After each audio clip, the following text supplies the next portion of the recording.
Hi, and welcome to the Scientistsage Sangha. I'm Nancy Anderson Dolan from Wise Heart Wellness. And tonight we are going to be talking about hypersensitivity. And this is sort of um, a jargon word that's being thrown around a lot right now, but it has a really big impact. And I'm not going to talk as much from the page in the email of this week's introduction on an email because there's so much information to talk about with hypersensitivity. So I'm going to jump around a little bit.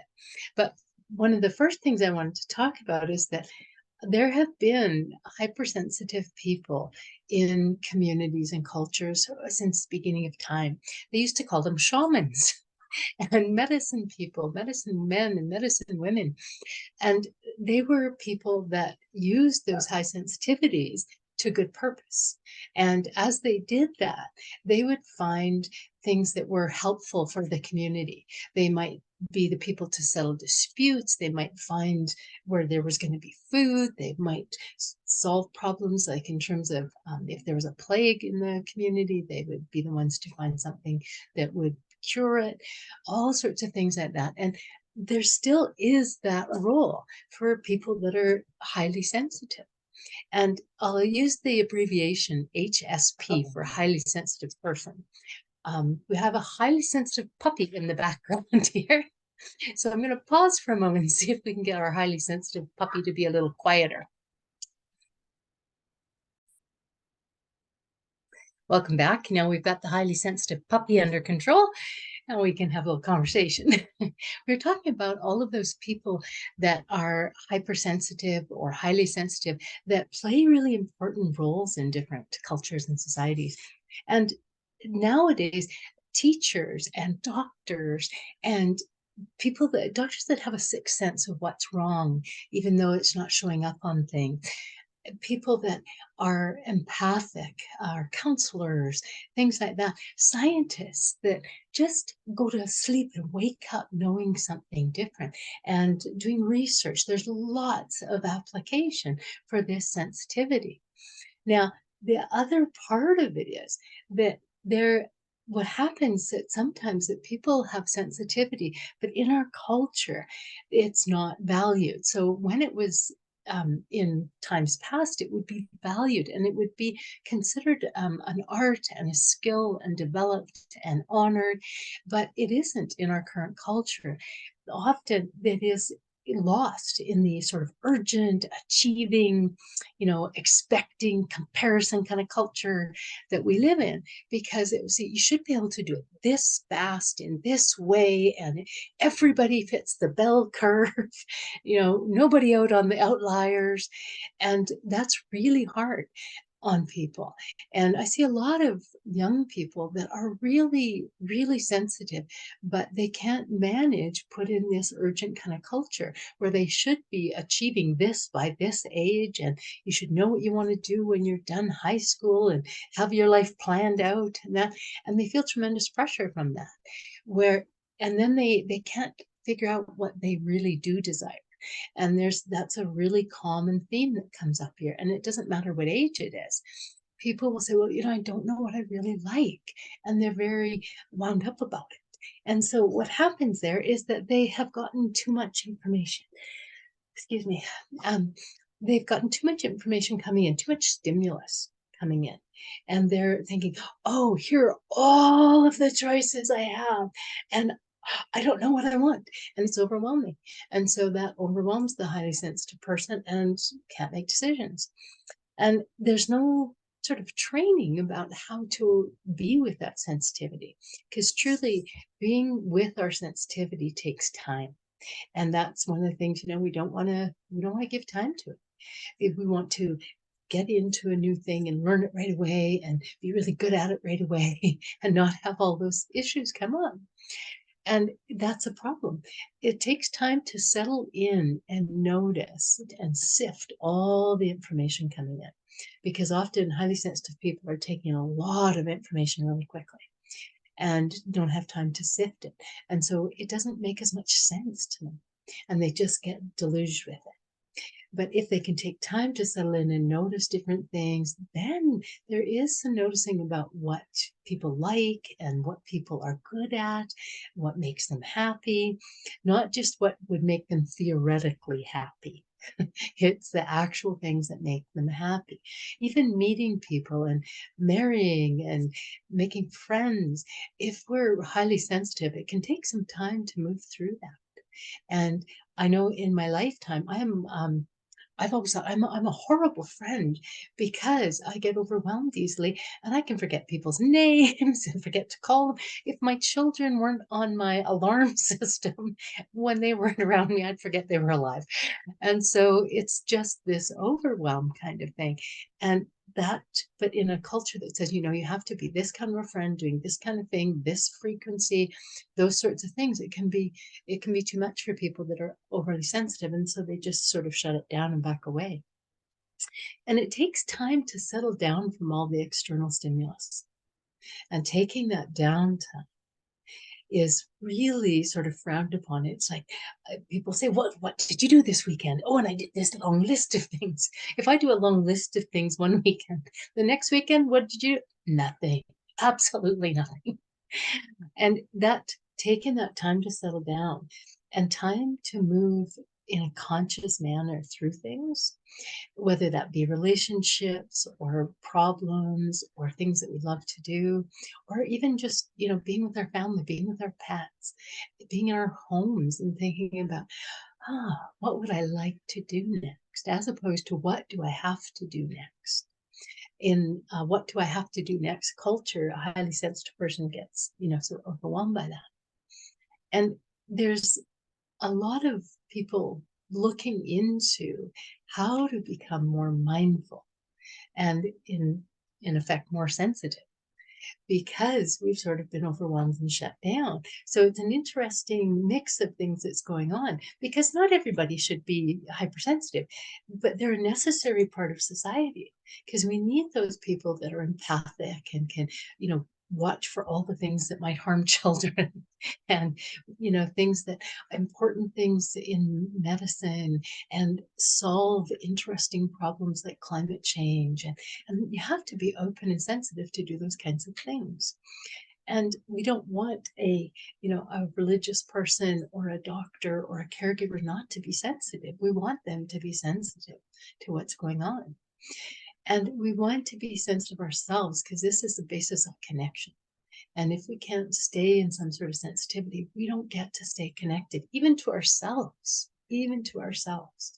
And so this experience of it, this 20 to 35% of people are estimated to be hypersensitive, just naturally, just the way they were born. But there's far more people that have been affected by all sorts of things, toxins and experiences and all sorts of things like that, that have caused them to be hypersensitive. And the problem in our culture is that there's so much pressure that we not be hypersensitive, like, just make that change and adjust to it. And, you get a day off to go to your, mother's funeral, and you got to be right back at work the next day, and all sorts of things like that. But it's difficult for us to know how we have become sensitive and what things need to actually be sort of treated or dealt with in different ways, because sometimes people are put on medications, because very often highly sensitive people end up being diagnosed with anxiety. And so there's lots of things that can be done about them. And I want to move more into that, because it really is that's the sort of part of it that is most important for us. And the biggest single thing is about acknowledgement and acceptance. And everybody has some sensitivities. And it might be a sensitivity due to, past experiences, or it might be a sensitivity. When I got pregnant, I developed a wheat allergy practically overnight, and I didn't know I had it. And so I had a lot of things going on around that. And my baby was really fussy because of that as well. And I didn't know that I was hypersensitive to wheat suddenly, where I hadn't ever been before.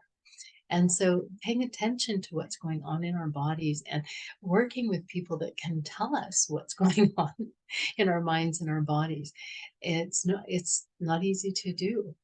But I really encourage people, if you have some area of sensitivity, even if you don't know where it came from or what to do about it, just to be very clear about acknowledging.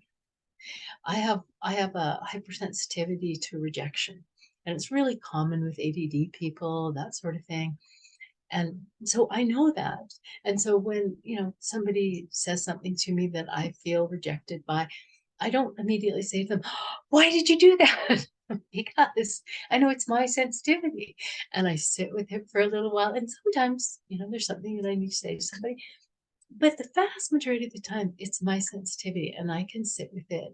And if it is someone that keeps doing that same thing over again, I might choose to talk to them or I might choose to not spend time around them. But then I can go, okay, I have this sensitivity and it might make it difficult for me to have friends.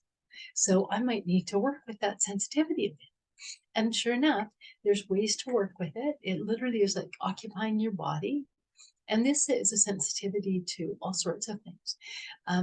It's quite possible to change our physical responses. And sometimes, like with the wheat allergy, it was a matter of just staying away from wheat. I'm not having a body response then.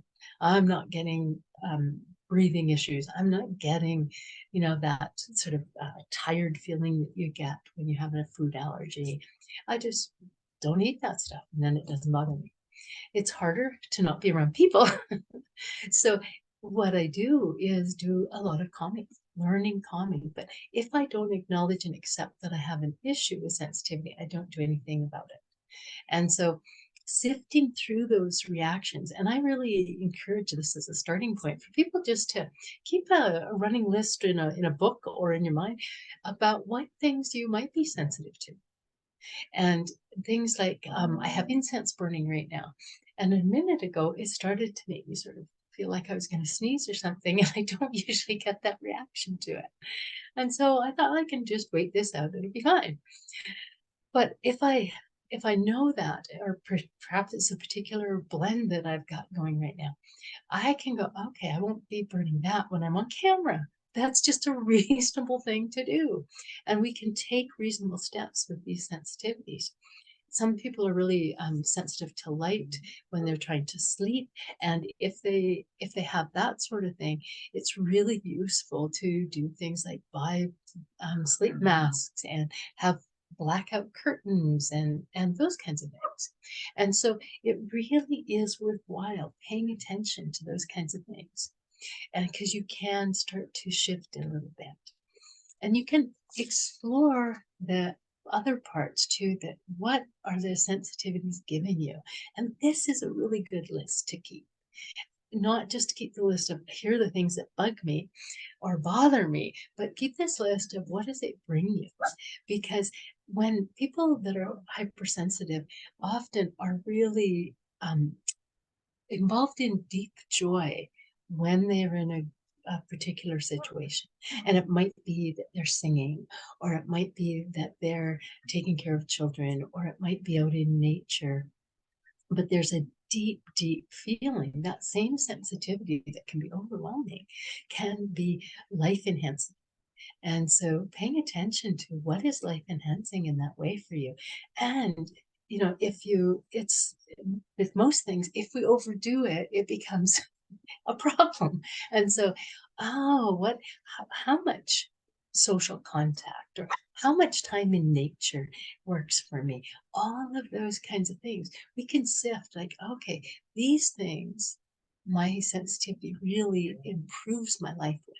And these ones are a little more challenging.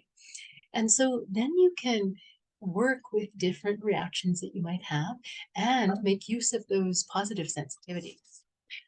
And I wish we could get this little sensitive dog to calm down a little bit. I'm getting a little sensitive about that, but we'll just move along.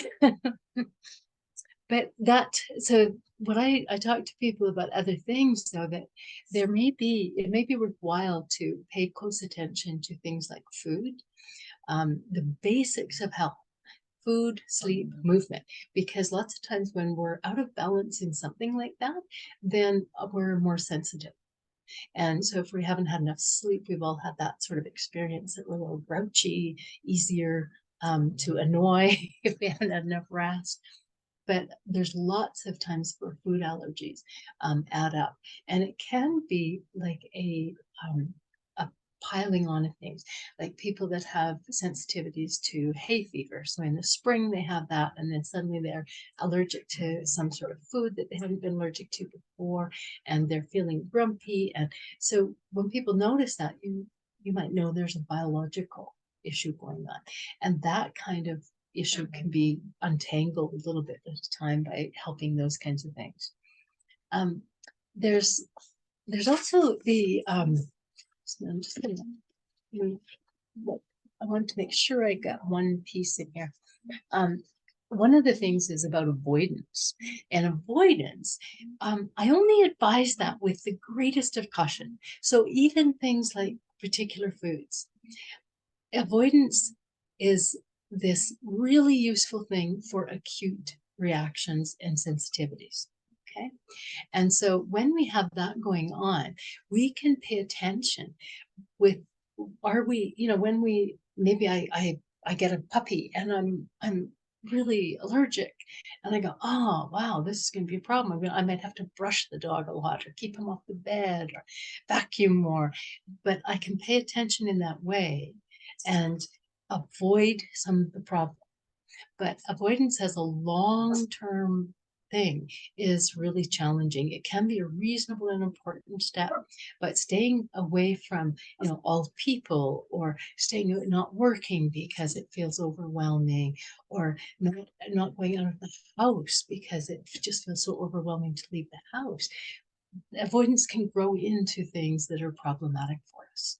And so I really encourage people not to necessarily use that as the big thing. Adaptation. Now, this is what we were talking about more in the last while, about, like, say, not vacuuming more or giving the dog a bath more often and things like that. And we can adapt us as well. So we adapt inside and we adapt outside. Like things like gentle exposure therapy. So trying different things, and am I used to it? When I had a focus when I was out socially, I wouldn't be so overwhelmed. So I would volunteer, and I would volunteer and do things, and that would keep me on a little track that was a little less all encompassing. I didn't feel like I had to take in everybody in the room all the time. And you might adapt by, having a smaller group of people to your home instead of going to big parties.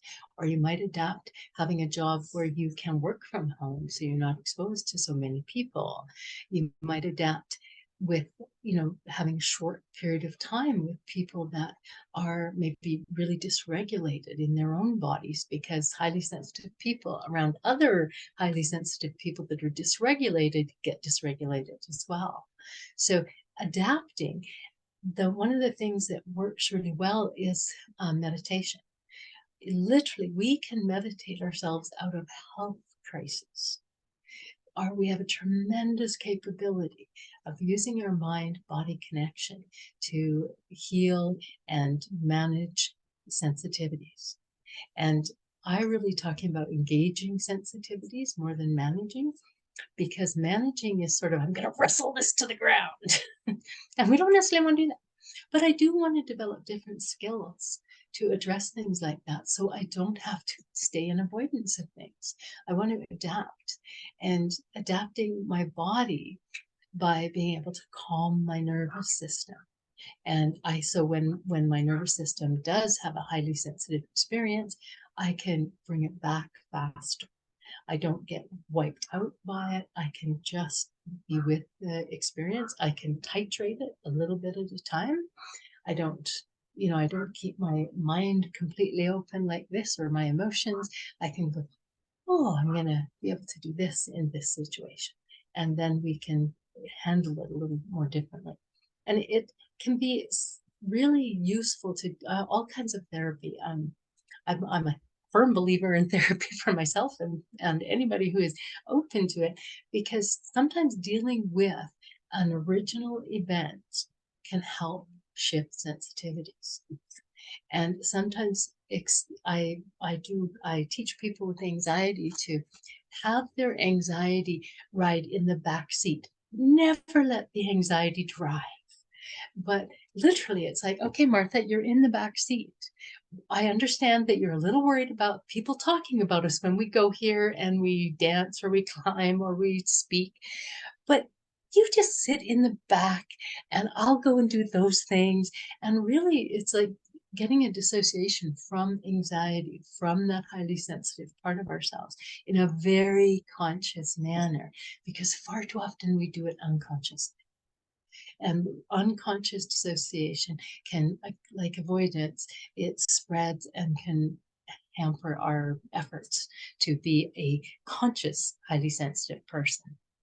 And it might be that, when you get a certain feel in your body, because the sensitivity is a body experience. It shows up in our mind when we get tired and grumpy and that sort of thing, but it's a body experience. And so simply, literally going into a bathroom and covering your eyes with your palms, just that alone can bring your body back to calmness. So there's routines that people build for themselves.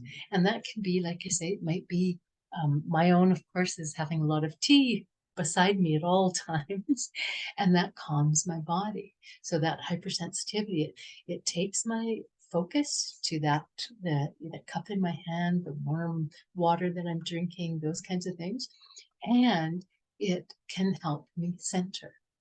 And so I can calm my thoughts and my biological patterns. Okay. And a last note before we go into just a little contemplation is that I am a strong believer in medications and supplements as well. And I always encourage people to use the thing with the least possible side effects. And so often using things like magnesium helps to calm people, that having a good vitamin D level, good set of B vitamins, all sorts of things like that can be really helpful with sensitivities. Sensitivities often show up as deficits of vitamins and minerals. And the going to naturopaths or doing research on your own to find out, trying things out, does this make me feel less sensitive? Magnesium is an effective mineral to help us calm down, and particularly at night to sleep. And so that's one of them. There's so many that I wouldn't possibly go into them. And also, I've been very surprised happily with a lot of docs who, when they're approached with the confession or information that whoever they're speaking to is a sensitive person and they have odd reactions to different medications. So could you find me the thing that I could, try at the lowest dose with the least amount of side effects, and explore that for something that I might be dealing with? And they have there's lots of docs out there that are doing a lot of exploration in this area right now and coming up with some interesting ways to deal with things. So I recommend those as things that might be necessary, sometimes as a beginning part and sometimes as a long-term plan. When people's sensitivities are really, really high for a really long time, sometimes they need to be on medication or a supplementation for a period of time so their bodies can calm down again and they can learn things like meditation or building routines that help them deal with the hypersensitivities. And the last is, of course, putting your hypersensitivities to good use, because that is one of the best healing things, to wipe away the shame and embarrassment and feeling like we're not right somehow. Because when we can use those to good purpose, we really see that as part of the whole person that we are. So I hope that's been helpful. And as usual, let's close with a little contemplation. And I'll invite you to contemplate whichever you'd like, places in your life where you're experiencing difficult sensitivities, or just where you might really be enjoying your sensitivity, person.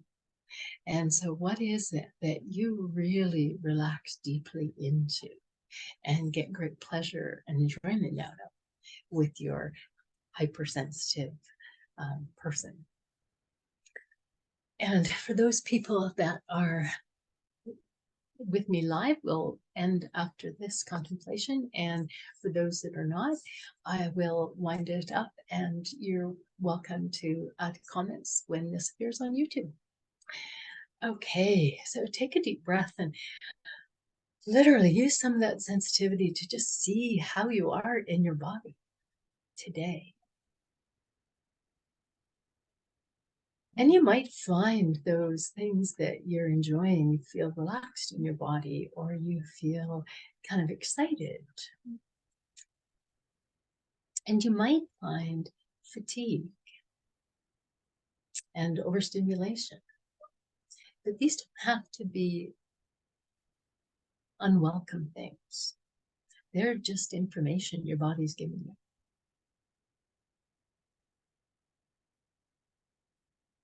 And we can be thankful for whatever information our body is giving us.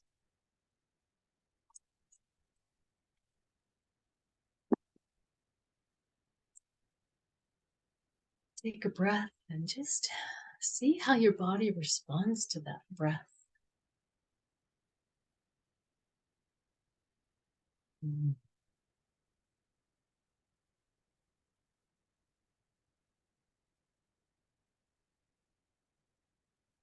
And you might find some nervous energy.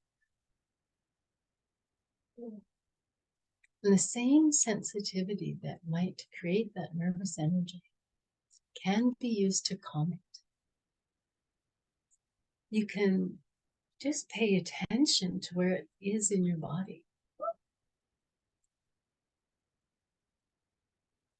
And really settle into it.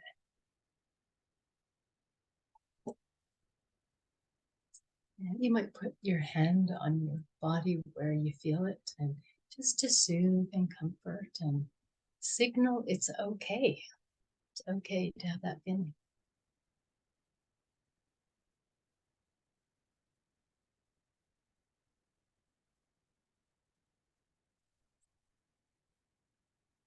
And you might just imagine relaxing all of your muscles from the crown of your head all the way down through your jaw, and your chest, and your arms, right down through your core,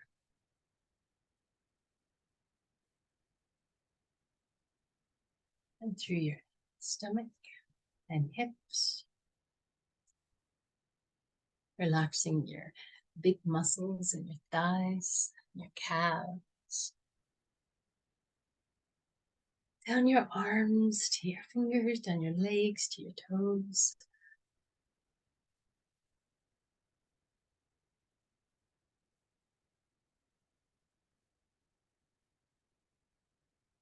And let's take a last couple of breaths to breathe out any restlessness, tension.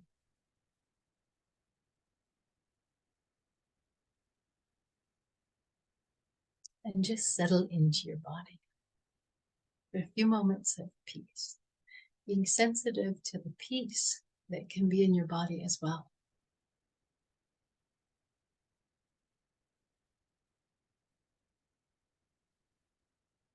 Hey, thank you so much for joining tonight. I am with you. You are with me. Blessed be. Good night, friends.